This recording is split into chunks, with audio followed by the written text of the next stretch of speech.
নমস্কাৰ আপোনালোকক স্বাগতম জনাইছোঁ আজিৰ ভিডিঅ'টো আপোনালোকৰ বাবে লৈ আহিছোঁ গুৱাহাটী ইউনিভাৰ্চিটিৰ যি বি এড এডমিশ্যনৰ যি এণ্ট্ৰেঞ্চ টেষ্ট হৈ গ'ল সেই এণ্ট্ৰেঞ্চ টেষ্টৰ বিষয়ে ইতিমধ্যে গুৱাহাটী ইউনিভাৰ্চিটিৰ যিটো এণ্ট্ৰেঞ্চৰ মেৰিট লিষ্ট প্ৰকাশ পাইছে প্ৰভিজনেল মেৰিট লিষ্টখন প্ৰকাশ পাইছে আৰু ইয়াৰ কিছু দুই এদিন পিছতেই ফাইনেল মেৰিট লিষ্টখন প্ৰকাশ পাব প্ৰভিজনেল মেৰিট লিষ্টখন এইকাৰণে প্ৰকাশ কৰিছে যে ইয়াত যদি কিবা ভুল থাকে তেতিয়া সেইখিনি আপোনালোকে কমপ্লেইন কৰিব পাৰিব আৰু সেইখিনি শুদ্ধ হৈ আহিব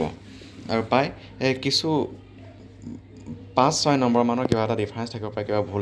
ভুল থাকিলে কিন্তু প্ৰায় সেইখিনি নম্বৰ নিচিনাই নম্বৰ আপোনালোকে পাব ফাইনেল মেৰিট লিষ্টতো আৰু এই মেৰিট লিষ্টখনত যিটো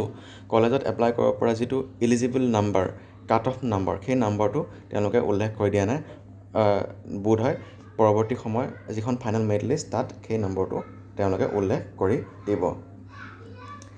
এতিয়া কথা হ'ল এক্সপেক্টেড কাট অফ কিমানমান যোৱাৰ সম্ভাৱনা আছে হয় এক্সপেক্টেড কাট অফটো যিটো ইলিজিবল কাট অফ সেই কাট অফটো মোৰ মতে আমি যিখিনি আগতে দেখি আহিছোঁ তাৰ পৰা ধাৰণা কৰি মই এটা ধাৰণা দিব ওলাইছোঁ যে এক্সপেক্টেড কাট অফটো প্ৰায় তেওঁলোকে কমেই দি থয় কিন্তু যেতিয়া বি এডৰ এডমিশ্যনৰ সময়ত ছিট পায় সেই ছিট পোৱা মাৰ্কটোহে বেছি হয় জেনেৰেলৰ ক্ষেত্ৰত মোৰ মতে এক্সপেক্টেড কাট অফ 90 মান হ'ব পাৰে যিটো গুৱাহাটী ইউনিভাৰ্চিটিৰ ফালৰ পৰা দিব আৰু OBCৰ ক্ষেত্ৰত 80 পৰ্যন্ত আহিব পাৰে আৰু SCৰ ক্ষেত্ৰত 70 পৰ্যন্ত আৰু ST হিলৰ ক্ষেত্ৰত ST প্লেনৰ ক্ষেত্ৰত 65 মান আৰু ST হিলৰ ক্ষেত্ৰত 60 মান আহিব পাৰে যিটো expected cut off Guwahati university কলেজখনত এপ্লাই কৰিব পৰা এটা এক্সপেক্টেড কাট অফ হয় ইয়াৰ পিছতে আমি ক'ব বিচাৰিছোঁ চৰকাৰী আৰু বেচৰকাৰী কলেজত ছিট পাবলৈ কিমান মাৰ্ক পাব লাগিব হয় চৰকাৰী কলেজত তুলনামূলকভাৱে যথেষ্টখিনি কাট অফ যোৱাৰ সম্ভাৱনা আছে আৰু এইটো হ'বই কাৰণ চৰকাৰী কলেজ যিসমূহ ছিট আছে ছিটো যথেষ্ট কম আছে যিসমূহ ছিট থাকে সেই ছিটসমূহৰ প্ৰায়বিলাক ছিট যিসমূহ ডেপুটেশ্যনত বি এড কৰে সেই শিক্ষকসকলৰ বাবে ৰিজাৰ্ভ থাকে চৰকাৰী কলেজত জেনেৰেলৰ বাবে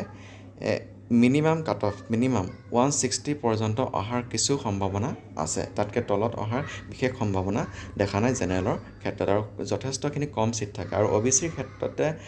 চৰকাৰী কলেজে যদি অল অসমত এপ্লাই কৰে 145 মান অহাৰ সম্ভাৱনা আছে যিসমূহ 145ৰ ওপৰত আছে তেওঁলোকে পোৱাৰ কিছু সম্ভাৱনা আছে চৰকাৰী কলেজত আৰু SCৰ ক্ষেত্ৰত 130 মান পাব লাগিব তেতিয়াহে SC সকলে ছিট পোৱাৰ সম্ভাৱনা আছে চৰকাৰী কলেজত 130 তলত কোনো পধ্যেই চৰকাৰী কলেজত SC কেণ্ডিডেটে ছিট পোৱাৰ মোৰ সম্ভাৱনা দেখা নাই ঠিক সেইদৰে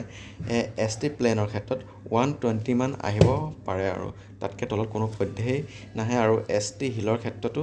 110 মান অহাৰ কিছু সম্ভাৱনা দেখিছোঁ তাৰপিছতে আহিছে প্ৰাইভেট কলেজৰ যিটো ছেফ মাৰ্ক কিমান হ'ব কিমান পালে জেনেৰেল কেটেগৰী প্ৰাইভেট কলেজত ছিট পাব প্ৰাইভেট কলেজত ছিট পাবলৈ হ'লে জেনেৰেল কেটেগৰীৰ কাৰণে মিনিমাম 140 পৰ্যন্ত থাকিব লাগিব 140 তলত কোনো পধ্যে তলত অহা মই সম্ভাৱনা দেখা নাই যদিও তেওঁলোকে অল অসমত সকলোতে খবৰ কৰি যদি সকলো প্ৰাইভেট কলেজত এপ্লাই কৰে তেতিয়াহে 140 থকা সকলে পোৱাৰ কিছু সম্ভাৱনা আছে ঠিক সেইদৰে OBCৰ ক্ষেত্ৰত কাট অফ মাৰ্কটো 120 তলত অহাৰ বিশেষ সম্ভাৱনা দেখা নাই কিন্তু তেওঁলোকে অসমৰ সকলোতে এপ্লাই কৰিব লাগিব তেতিয়া 120 মান OBCৰ ক্ষেত্ৰত প্ৰাইভেট কলেজত এডমিশ্যন লোৱাৰ সম্ভাৱনা আছে এডমিশ্যন পোৱাৰ সম্ভাৱনা আছে আৰু SCৰ ক্ষেত্ৰত 90 পৰ্যন্ত অহাৰ কিছু সম্ভাৱনা নথকা নহয় তেওঁলোকে কিন্তু অসমৰ সকলোখিনিতে খবৰ কৰিব লাগিব যদি